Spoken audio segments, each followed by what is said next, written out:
Hi friends, అందరూ బాగున్నారా? అబ్బో అబ్బో, ఊరందరికన్నా ముందు చేసా పాలపిండి. అందరు పండగంతా అయిపోయినాక పెడుతున్నాను ఫ్రెండ్స్ వీడియో, పాలపిండి వంటల వీడియో చూడండి. హాయ్ ఫ్రెండ్స్, అందరికీ తొలి ఏకాదశి శుభాకాంక్షలు. ఇప్పుడైతే మనం పాలపిండి తయారీ విధానం చూసేయండి.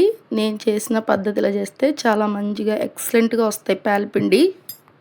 ఫ్రెండ్స్, ఇప్పుడైతే పాలపిండి తయారీ విధానానికి నేను చెప్తాను. ఈ ఇయర్ కాకపోయినా నెక్స్ట్ తొలి ఏకాదశికైనా ఇలా చేసేయచ్చు, ఈజీగా, సింపుల్గా, టేస్టీగా. ఎవరు కనిపెట్టారో కానీ పూర్వము తొలి ఏకాదశికి పాలపిండే పెట్టాలని. చాలా మంచి ఫుడ్. జొన్నలతో ప్రసాదం అంటే చాలా మంచిదండి. అందులో జొన్న రొట్టెలు తినలేని వాళ్ళు ఇలా తయారు చేసుకొని తినండి. ఫ్రెండ్స్, ఈ జొన్న లడ్డూలు అయితే మనకి నెల రోజులు ఉంటాయి నిలువ. ఫ్రిడ్జ్లో పెట్టుకున్న రోజు ఒకటి తినచ్చు. ఆరోగ్యానికి ఆరోగ్యం, చాలా గట్టితనంగా ఉంటుంది. ఎందుకంటే జొన్న రొట్టెలు తినకపోయినా ఇలా తినచ్చు. బెల్లము, పల్లీలు, జొన్నలు కాబట్టి. జొన్నలలో ఫైబర్ ఉండిద్ది, బెల్లంలో ఐరన్, పల్లీలలో ఐరన్ ఉండిద్ది కాబట్టి ఆరోగ్యానికి చాలా మంచిది. నా చిన్నప్పటి నుంచైనా తొలి ఏకాదశి పండగ వస్తే గుగ్గిళ్ళు, పాలపిండి ఇవే పెడతారు ఫ్రెండ్స్. ఈ నెల రోజులు ఉంటాయి కాబట్టి మా జయ అయితే రోజు ఒకటి స్కూల్కి ఇచ్చిద్ది. నేను తీసుకెళ్ళను, పిల్లలు లాక్కొని నాకని. ఇవి నేను మా జయ ఒకటి ఇస్తే నేను 2 తీసుకెళ్తాను. ఒక కవర్లో వేసి మొత్తం నలుపుతాం ఫ్రెండ్స్. నలిపేది మా ఫ్రెండ్స్ అందరు షేర్ చేస్తాం. మేము ఈ అమ్మ వాళ్ళు భలే చేస్తారు పాలపిండి వంటలు, సూపర్ ఉన్నాయని అందరం తలా కొద్దిగా పంచుకొని తింటాం ఫ్రెండ్స్. ఇలాంటి ప్రసాదాన్ని మిస్ అవ్వద్దు. నేనైతే ఐటమ్స్ అన్నీ చెప్పాను కదా, వీడియోలో చూసినట్టుగా చూసి చేసేయండి నెక్స్ట్ ఇయర్ అయినా. ఇలా పాలపిండి చేసామనుకో నోట్లో పెట్టుకుంటే కరిగిపోయిద్ది ఫ్రెండ్స్. అంత టేస్ట్ అయితే వేరే లెవెల్. జొన్నలు 3/4 కిలో తీసుకొని మంచిగా కడిగి ఆరబెట్టాలి ఒక 5 మినిట్స్ ఫ్యాన్ కింద. పల్లీలు ఒక 1/2 కిలో. పల్లీలన్నీ మంచిగా వేపుకోవాలి కరకరలాడేటట్టుగా.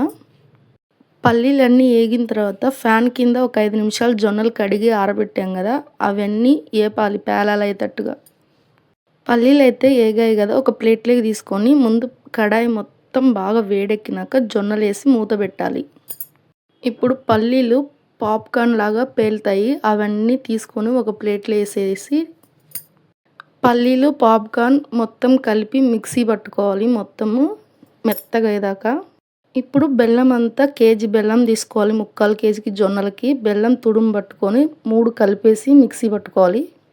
బెల్లం ముందే వేయకూడదు, ఎందుకంటే మళ్ళీ మిక్సీ ఖరాబ్ అవుతుంది. జొన్నలు, పల్లీలు కలిపి పట్టుకున్నాక లాస్ట్లో బెల్లం 3 కలిపి పట్టాలి. జొన్నలు, పల్లీలు, బెల్లం తుడుము అన్నీ వేసేసి మిక్సీ జార్లో యాలకులను వేసి మిక్సీ పట్టుకొని ఇంకొక ప్లేట్లో వేసుకొని నెయ్యి వేసి కలుపుకోవడమే. ఇష్టమైతే ముద్దలు చేయొచ్చు, లేకుంటే అట్టగే పెట్టేయచ్చు దేవుడికి. ఇష్టమైతే జొన్న లడ్డూల్లాగా ప్రిపేర్ చేయొచ్చు, లేదంటే పొడిలాగానే చేసి గిన్నెలో పెట్టేయచ్చు దేవుడికి. అట్టే గుగ్గిళ్ళు అందు పెడతారు మా సైడు. ఇంతే ఫ్రెండ్స్, పాలపిండి ప్రిపేర్ చేసేది వీడియోలో చూసేయండి. చూసిన తర్వాత నిదానంగా చేయండి, నెక్స్ట్ ఇయర్కి బాగా వస్తాయి. దేవుడా, ఓ మంచి దేవుడా, తినడానికి ఎంత టేస్టీకరంగా ఉండే పాలపిండి ఇచ్చావు తండ్రి విష్ణుమూర్తి. ఈ పండగతోటి పండగలన్నీ వస్తాయి ఎంట పెట్టుకొని. తొలేకాశతోటి రోజు పండగే పండగ. ఇంకా ఏకాదశితో పండగలన్నీ ఎండబెట్టుకొని వస్తాయి. ఇంకా పండగలే పండగలు. ఇంకా శ్రావణ మాసం, వినాయకమయ పండగ, వరలక్ష్మి వ్రతం, అన్ని పండుగలు బాగా చేయండి ఫ్రెండ్స్. విష్ణుమూర్తి, లక్ష్మీదేవి అనుగ్రహం అందరికీ ఉండాలని మనస్ఫూర్తిగా కోరుకుంటున్నా. మా చిన్నప్పుడైతే ఈ పాలపిండి ముందు రోజే చేస్తారు ఫ్రెండ్స్. ఉండలు చేసి డబ్బాలకు ఎత్తి పెట్టుకుంటారు. ఇంకా పొలానికి వెళ్ళేటప్పుడు అలా ఫ్రెండ్స్తో వచ్చినప్పుడు అలా ఇలా తలా ఒక్కటి తీసుకొని తింటారు చెట్టు కింద కూర్చొని.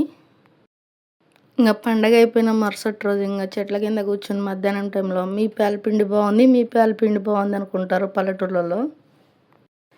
ఫ్రెండ్స్, పల్లి గుగ్గిళ్ళు, పాలపిండి, మనం కొట్టే కొబ్బరికాయ 3 కలిపి తింటుంటే వా సూపర్ అంటారు ఫ్రెండ్స్. ఎవరైనా అలా ట్రై చేయండి. అంటే దేవుడికి కొబ్బరికాయ కొడతాం కదా, పాలపిండి, గుగ్గిళ్ళు, కొబ్బరి 3 కలిపి తింటే సూపర్ నెక్స్ట్ లెవెల్ ఉంటాయి. నాకు ఈ పాలపిండి చూస్తే మా అవ్వ, మా జయ బాగా గుర్తుకొస్తారు ఫ్రెండ్స్. కానీ ఇప్పుడు వాళ్ళెవ్వరు లేరు. ఎన్నన్నా అప్పుడు రోజులే బావుంటాయి. అప్పుడు వంటలే బావుంటాయి గదా ఫ్రెండ్స్. జొన్నలు మంచిగా తెల్లగా పగలాలి. మల్లెపూల్లాగా పగిలినప్పుడే పాలపిండి సూపరుంటది. మన బయట పాప్‌కార్న్ ఎలా పగులుతాయో అలా పగిలితేనే టేస్ట్ బావుంటది. చెడిపోకుండా ఉంటది పాలపిండి. పండగ చేసి పండగ రోజు చూడండి ఏదో తెలియని హ్యాపీనెస్‌గా ఉండిద్ది గదా! పండగలొస్తే చాలా బావుంటది. పండగ చేసిన వెంటనే పాలపిండి వీడియో పెడదాం అనుకున్నా. కాకపోతే పెడదాం అనుకుంటూనే టైం అయిపోయింది ఫ్రెండ్స్. ఈరోజు కుదిరింది. అందుకే పాలపిండి వీడియో పెట్టాను. మీరు అనుకోవచ్చు ఏమక్క వీడియో పెట్టలేదు అని. ఏం లేదు ఫ్రెండ్స్. అందరికీ నా యూట్యూబ్ ఫ్యామిలీ మొత్తానికి తొలి ఏకాదశి శుభాకాంక్షలు. ఏ మాటకా మాటే పాలపిండి అయితే వేరే లెవెల్, నెక్స్ట్ లెవెల్ ఉంది. తినే కొద్దీ తినాలనిపిస్తాయి పాలపిండి వంటలు. లైక్ కొట్టి షేర్ చేసి సబ్స్క్రైబ్ చేయండి అబ్బా. మన వీడియోలు సపోర్ట్ చేయండి. లాంగ్ వీడియోలు చూడండి ఫ్రెండ్స్. మన వీడియోలు చూడండి. మంచి మంచి వీడియోలు వస్తాయి. అట్నే లాంగ్ వీడియోస్ చూడండి. చాలా మంచిగా ఉంటాయి. బాగుంటాయి ఫ్రెండ్స్. ఇంతే. అందరికీ తొలి ఏకాదశి శుభాకాంక్షలు.